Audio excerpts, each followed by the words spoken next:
Andy, I'm playing I let off with that song because it wasn't too much tequila, but I think I might be have changed getting. I think I've gotten too old to drink. I'm getting hungover and sick faster than I ever have before, ever in my life. I had a wicked hangover Easter Sunday, and then I had Did literally, you rise again? huh? Did you rise again on Easter Sunday, though? I mean, barely. Because Pete Hegseth would say you were Jesus. Yeah, well, Pete Hegseth has probably had more than me and thinks I'm Jesus. Fair. I'm coming to you, so if my internet gets sketchy, from the True by Hilton, which I usually like a True, but this one's a very dark and dingy True by Hilton, which is why I've got my window open. I'm overlooking the Frisco Rough Riders ballpark. That felt like as good as any time to talk about our favorite organization in sports, the Texas Rangers. Now, Andy, let me relay the conversation for everybody before you throw it into. So yesterday, because I think MLB realizes that some of the luster is worn off, they just dumped all 8 City Connect uniforms for the year. None of this one at a time, lead up. Every team gets their moment. They just sort of dumped them all out yesterday. I said I liked the Rangers one. It's is it orange or maroon? I can't tell, but it says Tejas on it. It's red. And you have issue with them using Tejas, and you are 1,000% correct. Please illuminate us. Well, I mean, the Rangers are still the only major league franchise that refuses to have a Pride Day in 2026. So we're now 5 years past anybody else joining in on this little idiocy parade. Their ownership also decided over the summer that, it would be a great idea to take a statue out of storage that had been removed from Love Field because it had racist connotations and put it on the concourse at the big Home Depot that they play at. Globe. True value, but yeah, I get you. Globe, Costco, whatever it is. The one Ranger statue that was modeled after a gentleman who was cool with lynching. Let's just say that. In a time when lynching was more socially acceptable than, say, it is now. And then they roll out these City Connects with the word Tejas on there. And if those of us who are of a Caucasian persuasion, like both of us, and didn't attend 7th grade Texas history, like we all had to take, those of you watching around the country, that's a thing we do. Yeah. Actually, we do it twice because you do it your 10th grade year as well. Actually, You do it 3 times. You do it 4th, 7th, and 10th grade. I have wondered if you go to, I don't know, Idaho, do they have to take Idaho history 3 times? I bet they don't. And I bet if they do, it's a pamphlet. Potato chips, though. It's a pamphlet. Yeah. Hey, we got potatoes and racism. It's like an airplane, Jewish athletes in history. It's a pamphlet. Exactly. It's light reading. But the Rangers, in spite of all of this, in spite of the fact that they somehow beat all mathematic probability on opening day this year by rolling out an all Caucasian, all white lineup, which is almost statistically impossible with the makeup of major league players in 2026. And I'll tell you that you did the numbers. Yeah, roughly 59.2% of MLB players are Caucasian or white. So that means there's 31-ish% that aren't. So to put together an all white lineup accidentally or just by beating the odds, the chance is approximately 0.53% of that being an accident. And knowing that it's Rangers, I can tell you it's a 0% chance that it was an accident. That was on purpose because this is a franchise that has embraced their North Texas roots, their ownership, and it seems to be trickling down into Round Rock, into Frisco, into all their minor league holdings. They are, I guess, they're Team MAGA. I guess that's it. And I know we've become a little bit of a political show, or at least have a political corner.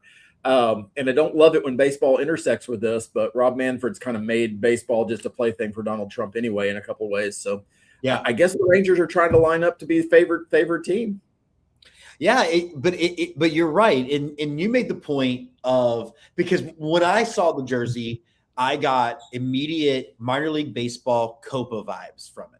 Although San Diego continues to do that better. Like San Diego, if you've ever spent any time there, I know you have, is a lot like San Antonio. It's about a 50-50 Latin American Mexican city. I mean, you are a stone's throw away from Tijuana. Exactly.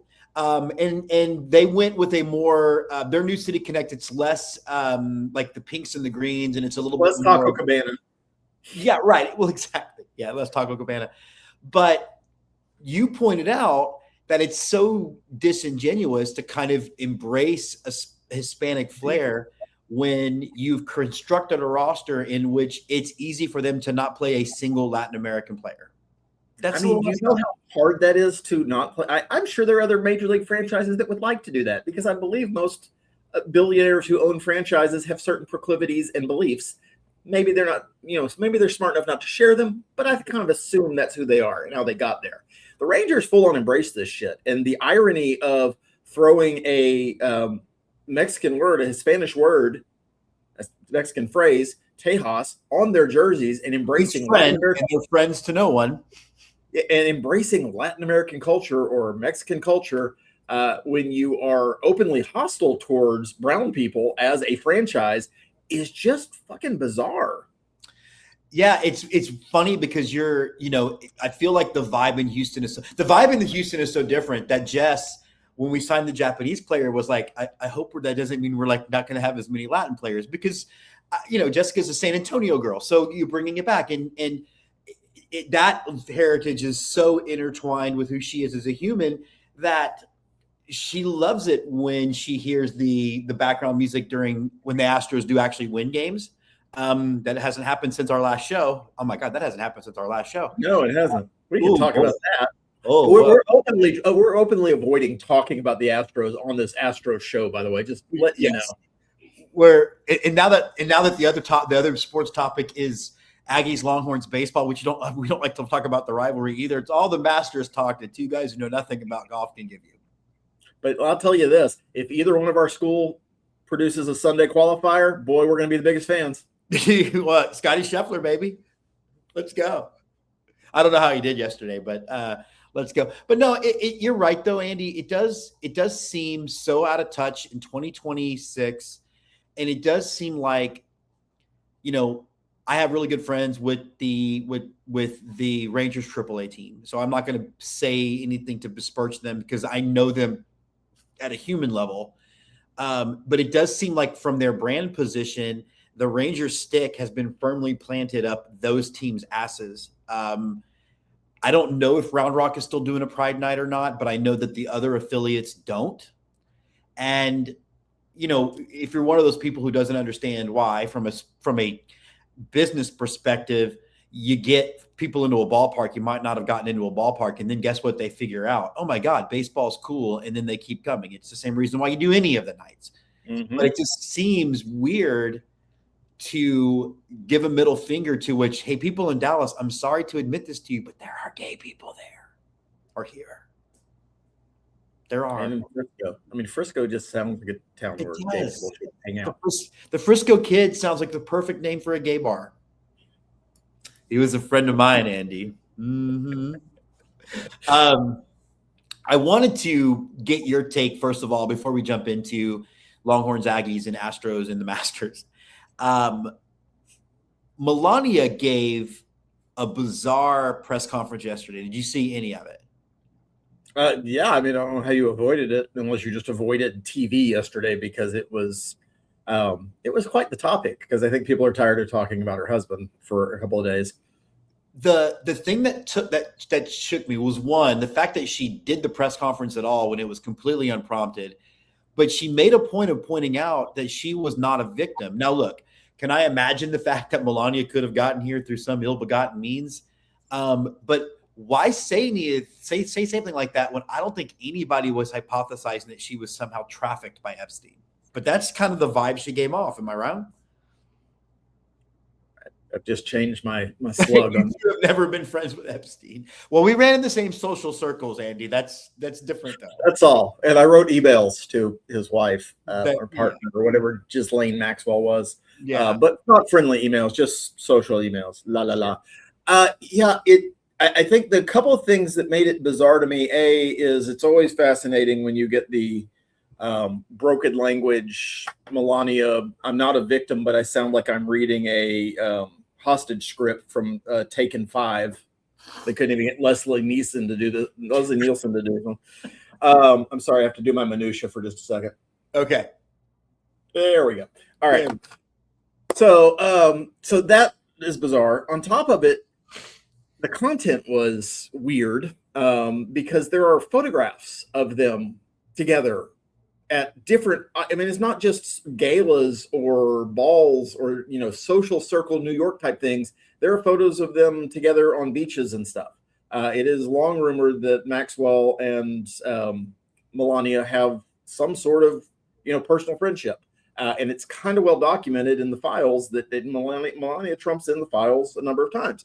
Third of all, the most bizarre thing to me is that Donnie didn't seem to know this was going to happen at all, because he immediately started storm rage tweeting about all kinds of different topics afterwards to try to distract from the fact that I don't know why she just did this, but this doesn't feel good for anybody. So I got to think something big's about to pop, because you don't just wake up on a Thursday and go, I think I'm going to deny something that was being rumored, 7-8 months ago that nobody's talking about.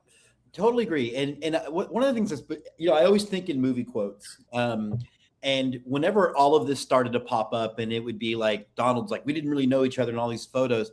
I think back to the movie Clear and Present Danger. And if you remember that movie, and the main plot is that the president's best friend ended up being a drug runner. And Harrison Ford's character of Jack Ryan is like, don't say you weren't friends, say you were best friends, leave them nowhere to go. Just because you're friends with somebody doesn't mean you know all of their proclivities. It seemed like you made life harder for yourself by pretending to have no knowledge of this individual and then constantly having to defend having knowledge of this individual. And unless they got photos of you boinking a 14-year-old girl, they're not going to know anything else. Just say, yeah, we were friends. I didn't know he was a creep. Like, I don't understand why that wasn't the move. Well, I don't love Bill Clinton in a lot of ways, but I think the way they handled being called to Congress to testify in a closed room was exactly right. We'll do it in public, and I'll tell you everything you want to know because it's a public thing. There was not a denial that they had ever met. There was not a follow-up denial that, well, we did meet, but we're not friends. And this seems to be a thing that the Trump cabinet is kind of embracing, because Trump himself clearly has denied and vacillated on the level of relationship they had over the years. Melania is now doing that. Lutnick, our commerce chair, was for some reason on the island after the conviction, his first conviction, with his whole family. Oh, but lied about it all the way up until that picture showed up. Oh, well, I just was on the island. I wasn't, standing next to him. But there's a photo of you standing next to him. Well, I was standing next to him, but I wasn't cupping his balls. Well, there's a photo of you cupping his balls.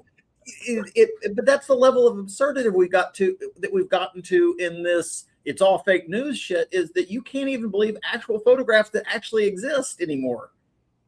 These aren't AI photographs. There's nobody there are people, but there's nobody photoshopping photographs of the Trumps and Jeffrey Epstein and his cohorts or his consort or whatever you want to call her, buddying up at a party. There are nobody faking photos of or videos of Trump pointing out young girls to Jeffrey Epstein and laughing and whispering in his ear and making, inside jokes. Those things exist. And the fact that they keep denying they exist just makes everything else that comes out of their mouth that much more unbelievable to the majority of people. I know hardcore MAGA isn't going to buy anything that doesn't come directly from Don and now, Saint Melania, but there are still people who believe that her documentary was somehow successful. Yeah, there are. Donald Trump seems to be one of them. He does. One of the things that this could also be distraction for is, so we made a deal. Like Iran somehow seems to, from now quoting movie quotes, from a certain point of view, has won this engagement, because now the world is codifying that they can control the Strait of Hormuz and this morning. What's that? And collect tolls up to $2 million a boat, I've read, which could be netting them, $500 million a day. They could be making more money than before. Which, by the way, friends, that came out yesterday. The day before, Trump said he didn't mind if they collected a little bit of money. He's apoplectic about it this morning. And then 2 or 3 days ago, he said he'd be happy to form a joint venture where he and Iran both collected some fees. So I don't know if they change his medication midday and they're just kind of trying out. I mean, I've had my bouts with depression and different mood altering substances, and you got to find the right drug, and you got to find the right balance and the right timing. It's all very important. It feels like at nearly 80 they would have figured it out by now, but maybe symptoms are rapidly accelerating. I will say this though: when you factor in the end of the Biden presidency and this term of Trump's, if all of America doesn't know how to diagnose all the different forms of dementia, then we have not been paying attention. I mean, the slow decline, the fast decline, the wandering around angry, the wandering around not knowing where you are, the angry wanting to yell at everyone. I mean, really, it's like living with a crazy, like erratic Alzheimer's. I have not had to explain sundowning to my wife in a couple of months now, because she now sees it on a regular basis. Okay, so there is a baseball game happening in College Station. Unfortunately, I won't be able to watch because I will be here covering your Frisco Rough Riders. But obviously there's a lot that's going to be made of this game. Question before we get to that: does the Frisco ownership team know that Teddy Roosevelt was a progressive? Because he's kind of their mascot. Well, he's not kind of their mascot. I don't know if this ownership group. That's a great. Let me effort that. Actually, I'm curious because if you spend any time at the Museum of Natural History, for those of you that watch movies, Gum Gum for Dum Dum, that one for not in the museum. The character played by Robin Williams, which was actually Teddy Roosevelt, was a big proponent of a lot of progressive things like national parks and I think Trump's about to close like 50 different. I think pretty much the National Park Service is about to get shut down. Although I did see you can buy a park pass still for the remaining national parks that has his picture and George Washington superimposed on it now. One of the things you get when you're a vet is you get a lifetime pass to those things. So I don't have to worry about that shit. Well, for those of you that are concerned but still want to visit our national parks, there are companies that sell stickers you can lay right over the top of that and not have to see it. Oh, there you go. I love that. So we're creating consumerism and economic chances for people. Well, but it's also, but it's also like he basically lessens the Endangered Species Act. And for people that don't know, there is a breed, I guess you'd call a species of baleen whale that lives exclusively in the Gulf of Mexico called the rice whale. I think there's about 60 of them left. And now the days are numbered because now they're going to be able to be maybe not hunted, but their habitat's about to get destroyed. So, luckily, most of what he's doing is through executive order and can be undone as soon as the president's change. But we need to get Grandpa out of there. Well, I think it's marketing. I think it all comes down to marketing because Teddy Roosevelt had the square deal. And if you ask most people who stopped paying attention in high school history, the square deal sounds very conservative. Square. It's got right angles. That's not gay. It is. A weird triangle.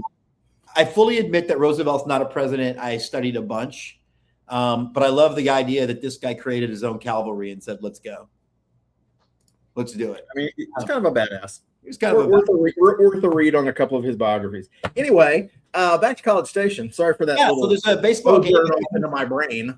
There's a lot at stake. A lot of it's hard to block out the noise of the fan bases. Aggie fans want blood.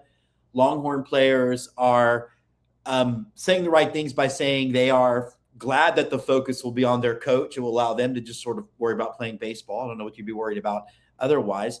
But really what it comes down to is there's 18 conference games left. According to this show's metric, Texas needs to win 6 more games. A&M needs to win, 9 more games, 8 more games to get where we think they need to go. They've got 18 games to do it. That sounds to me like both teams can finish under 500 and end up where we think they need to be, at least as far as making a regional. Andy, I think most of our fan bases that don't really care about baseball only care about this series. It isn't even about slosh. It's about wanting to get your balls up in something because football season's not here yet.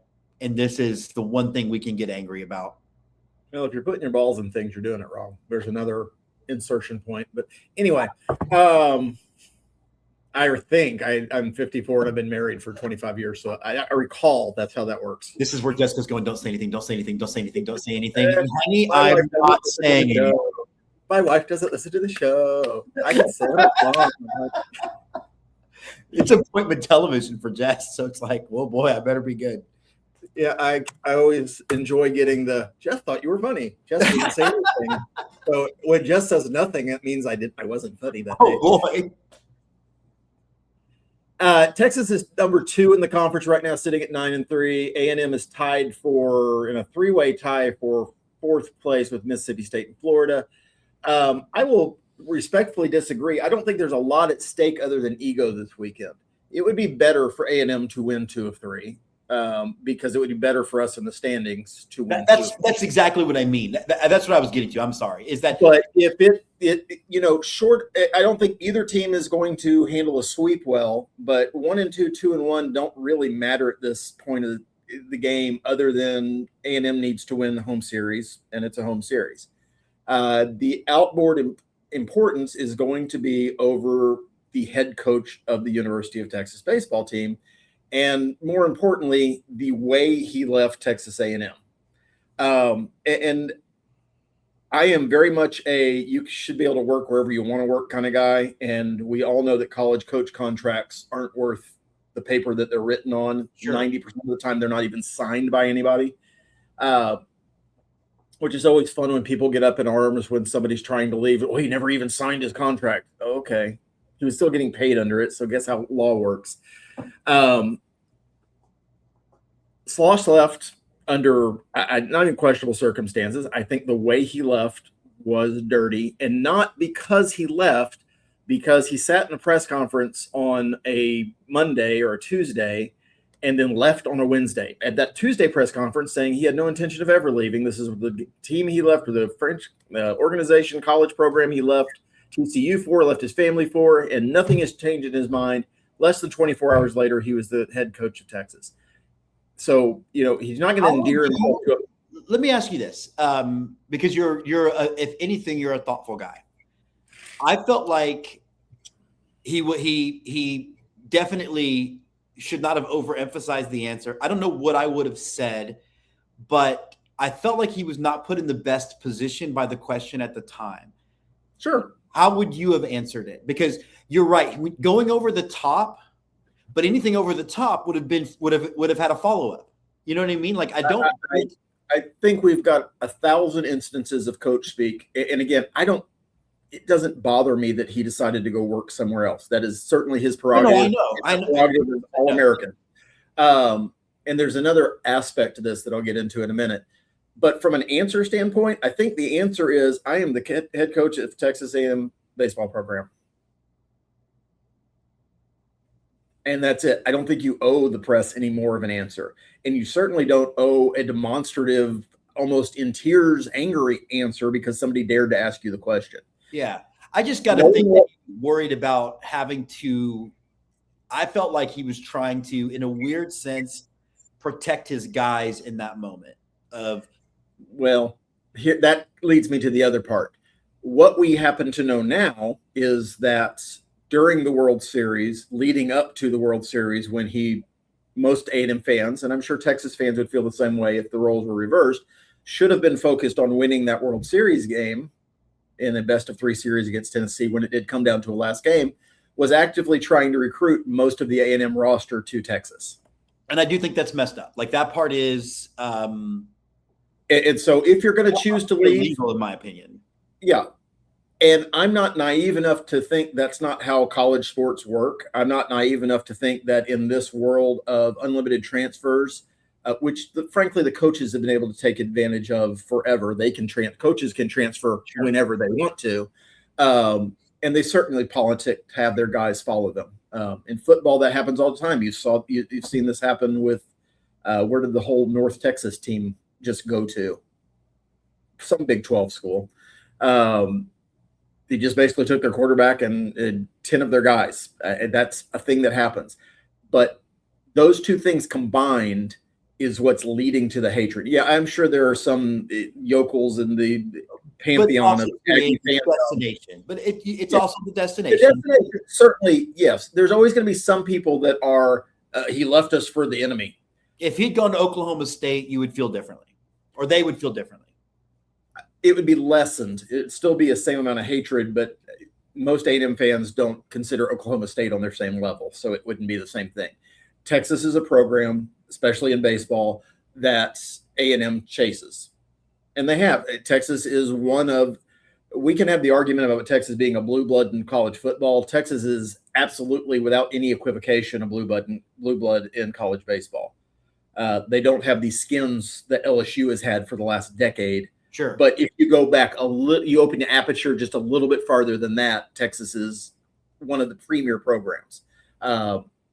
So A&M thinks they should be there.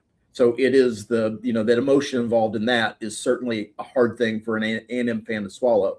But the dirty way it appeared to happen, and the fact that we felt like we were outright lied to in a press conference, that those things combined are going to lead to a lot of nonsense happening this weekend from the fan base towards a coach. I think if your players really believe what they're saying from the Longhorn side, absolutely, they should be thrilled that the focus is going to be on the coach, except that's not really how Section 203 works in Bluebell. The focus will certainly be on the coach and the players. We have an ability to spread our attention focus wide and far. But from a baseball perspective, it's going to be a really interesting series because, as we talked about a little bit Monday, A&M's a very good offensive club. We suffer, especially in the starting pitching arena. Pitching is not a strong suit for this team this year. Texas has an excellent pitching staff from starter to the back end of your bullpen. Your offense can be a little bit hot or cold, though. So it's going to be kind of strength on strength from a pitching to an offense standpoint. And, I would say home field should have some play in it because it is hard to play in Bluebell Park. But it's also baseball. So I kind of think A&M is going to win 2-1. And I don't think that's a bad outcome for either program, and doesn't really affect the way that the rest of the season is going to unfold for either program if that's how it folds out. If that's flipped and it's 1-2 A&M to Texas, I don't think it's going to affect how the rest of the season plays out, other than there's going to be a bunch of Aggies with hurt feelings on Monday. Yeah, I mean, I think both teams are on a trajectory. Texas has not lost a series all year.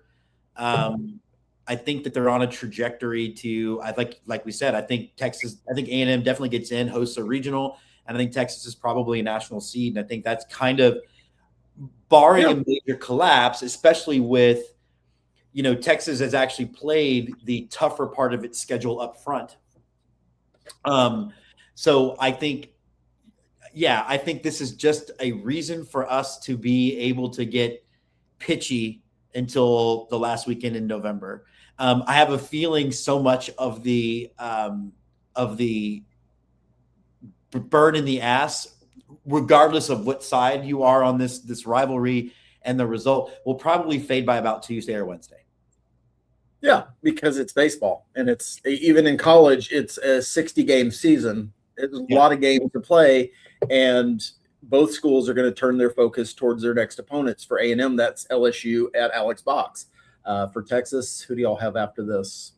A&M Corpus Christi? No, Alabama, who's the number 8 team in the country. Mm-hmm. So we both have bigger obstacles, or as big obstacles to face. This one is just going to hurt more for one fan base, especially those of us that base all of our self-worth. And Texas has basically 2 ranked opponents left, A&M and Alabama. They have Mississippi. So of the 18 games left, 9 of them are against ranked teams. The other 9 are not. And I don't know about A&M, but I think it'll be interesting. I'm concerned about tonight only because I think Ruger Riojas is the best starter Texas has, and he was not very good last week. So you never know if that was just baseball in South Carolina being a little weird, playing on a Thursday night, so it was shorter rest than he was prepared to. So those are the things I'm worried about more than worried about a particular outcome, in part because I'm not going to be able to sit down and watch the game anyway. Like, I'm going to rely mostly on checking the score bug and your texts. And if I don't get any texts from you, then I'll have to interpret what that means. And so, yeah, well, you know what that usually means when I go quiet. Speaking of, you know what, neither school needs to fret about is having to play Texas State anymore. Good Lord. Lord. I know there's a school in San Marcos State is printing up Texas State championship T-shirts right now since they got 2 Tuesday night wins against their daddies.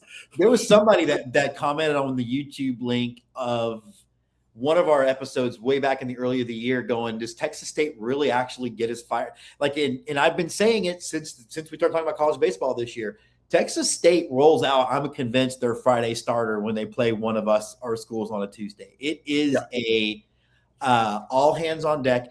And did A&M play in Texas State this year? Or did they play in?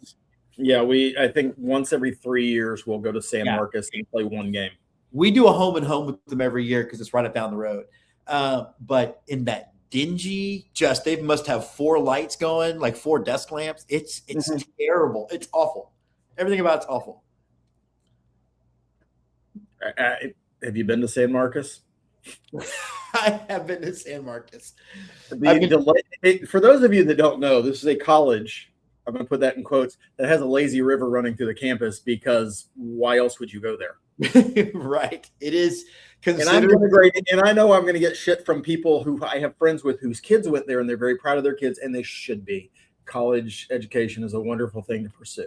But there are tiers, friends. Jessica is over here going, well, but it used to be called San Marcos Teachers College, where her dad, way back in the day when it was actually considered an esteemed educational place, where back when you had schools that really specialized in things. Was it Sam Houston called a normal school? I think they should go back to that. Yeah. You know who else went? I think it was Stacy Keach was a classmate of my father-in-law. The Sam Houston Normal Institute. I love that. There's nothing normal about Huntsville, but go for it. Enjoy yourself. Andy, there is more baseball to play, unfortunately. The Astros have, I think, 149 games left. I think the last game against the Rockies on Wednesday summed up the hot and coldness of this season more than anything. Altuve continues to draw walks and hit the ball. Walker continues to hit. Nobody else hit in Colorado for those last 2 games. You had Jake Myers go down with, they thought would be a lat or a torso muscle. I don't really know what those are. I don't. You know, when you used to draw superheroes when you're trying to copy the books and you made those little gill things over here, those are those muscles. Those are those muscles. Okay. Yeah. I think they're now saying it's a back. I don't know how that's better, but okay. And then Javier with his shoulders. So, it couldn't have been any worse. Jordan got hit again. Espada, continues to mismanage the bullpen to the point that whenever he was greeted with an injury, he had no arms left. Blue balls couldn't find the strike zone. He threw 40 pitches in 1 inning. It felt like just a fall off a cliff, man. And what I find interesting is that the Mariners have not been very good this year, and they have the lowest. It's kind of not unlike the A&M Longhorns series, Andy, where the Astros can't pitch, but the Mariners can't hit. So it's not strength against strength. As I commented on H-Town Wheelhouse's tweet, it's weakness against weakness when it comes to this, because I think the Mariners have the lowest OPS in baseball. And then the Astros can't find the strike zone. They're leading the league in walks. They're leading the league in walks both offensively and defensively, which I think is something. But I don't know. We don't believe in key series, but considering both of these teams are underwater, the Astros have lost 5 and 6 and still stay 2 games ahead of the Mariners, which shows you how bad they've been. Very perplexing series to watch. You got to think the Astros have to come out of this with at least a split. That's the road team in a 4-game series. A split is a win. for the home team. It's a loss, just like we talked about when the Angels split against us in the opening series. You know what that Wednesday game looked like to me against Colorado was what it looks like when a team has been on a 10-game road trip in August and both of us just look at each other and go, this is a tired team and they just need to go home. The Astros don't get to go home, and they may be a tired team, and unfortunately it's the second week of April. I don't know based on last year, and I know stats rule Major League Baseball, and that's how decisions are made.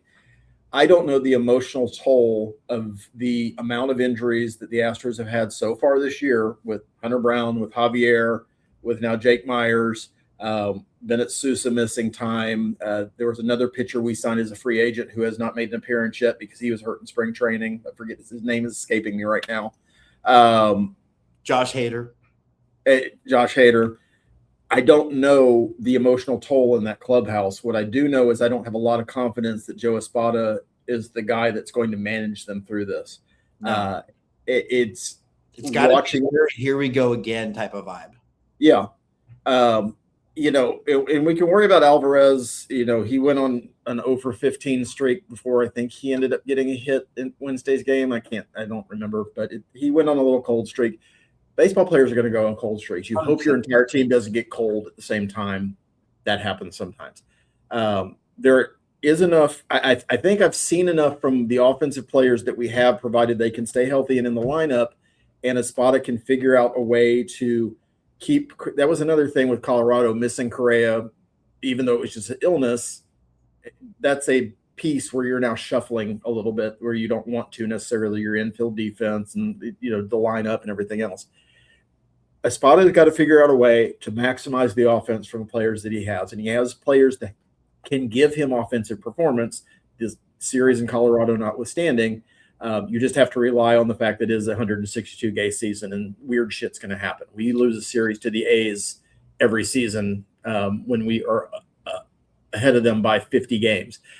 We will randomly lose a couple games to the White Sox this year just because. I think the White Sox are even better, so maybe that's not as bad. But so does it feel good to be the third series sweep that the Rockies have had in 3 years? No.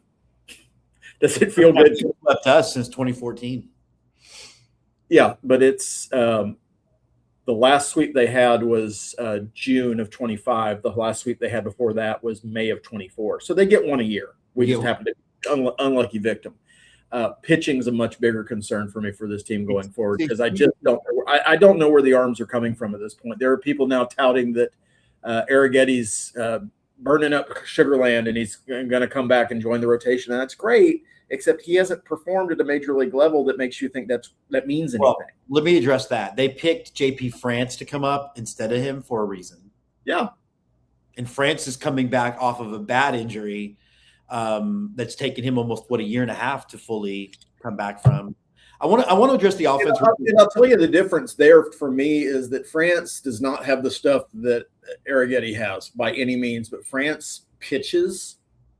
He's going to be in the zone. And that's what you need. And he's going to try to be as competitive as possible.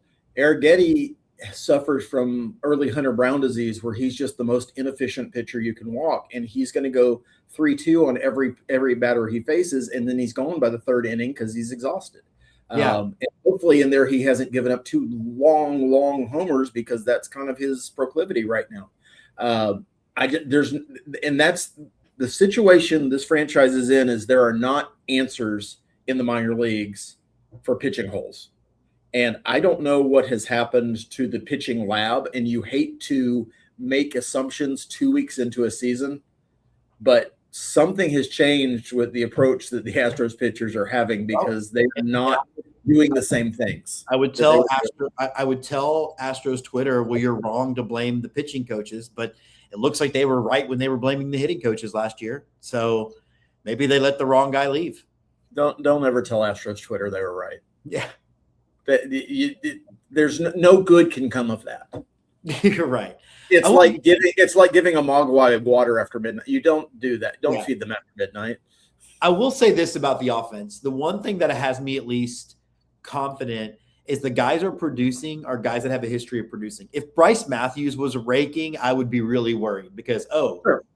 he's going to fall off. But the pitching, one, he had to stress this. Was it Roa? They had to stretch him one extra inning in Colorado, and he ended up walking 3 batters and hitting 2 more. Like, I don't know.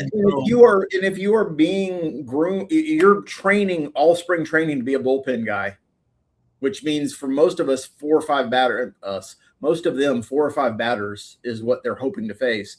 Once you get to that 6th, 7th, 8th batter, and this is where Espada lacks that. I'm going to just try to squeeze one more out of this guy to save the rest. It's not working. And I don't know why season after season he's not seeing that his instincts in this area aren't right yet. And I don't know if that's listening more to Josh Miller or maybe listening less to Josh Miller or not following his gut and really looking at the numbers so you'd at least have that to back you up. But there's just something missing in the way that we are handling bullpen guys. I know injuries play a huge part of it, but even with a fully healthy bullpen like we had for a chunk of last year before Hader went down, we were still sitting here, and most Astros fans, why is Hader coming in the 8th to face one batter and then going to have to sit down and come back, warm back up? Why is Abreu being asked to get 5 outs? Why is Hader pitching with a 4-run lead in April? In April and in May, when you know you're going to need these guys in August and September. Yeah, it doesn't seem like he's learning. And, I really do think, I'd say it's probably 50-50. He's the manager after the All-Star break. Omar Lopez is sitting right there, biding his time. And but good news, the Astros pregame show's not doing it's not doing Espada any favors because they did a big feature on Team Venezuela on there, and opening day he got the round of applause. They brought him and Bracamani out to the middle of the field to let him wave to the crowd, and hey, this is your WBC championship manager. Yeah. But good news for Astros fans, if you are the fan who likes to sit up near the roof or just walk around all game, the ballpark bundle 2 weeks into the season has been dropped from $29 to $19.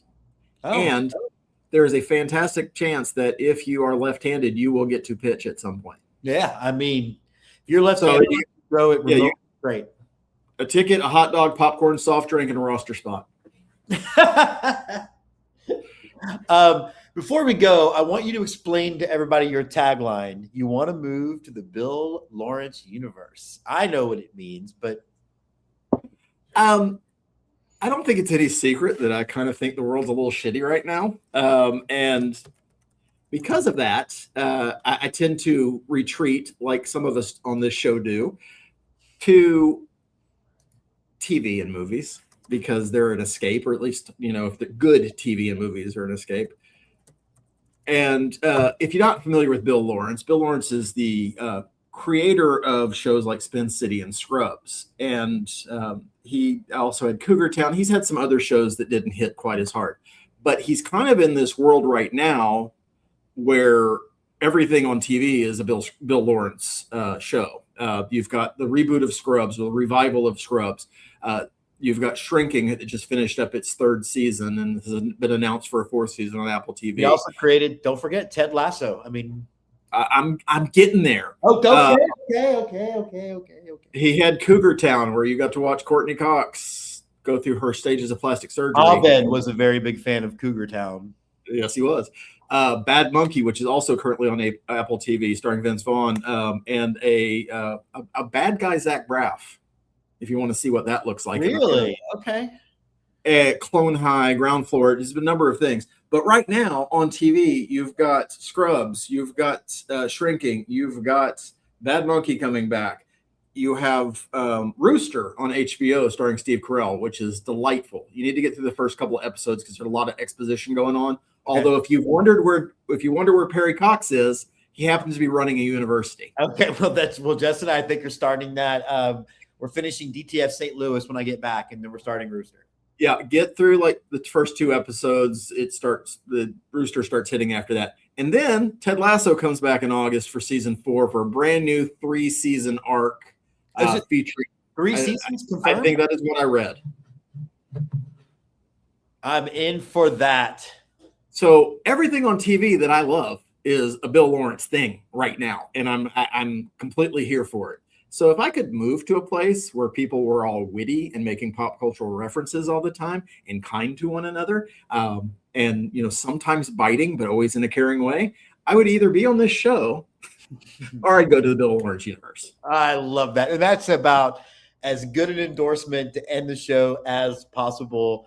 I want to thank everybody for watching live. Thank you, everybody, for watching, after not live. And we will be back on Monday to probably overblow or undersell the importance of the Longhorn Aggie season. We're going to hope that our democracy is still functioning. And for both things, it's only important if we win. There you go. Exactly. All right. For Andy, I'm Jim. This has been Off Day with Ballpark Nation. See ya. Turn out the lights. The party's over.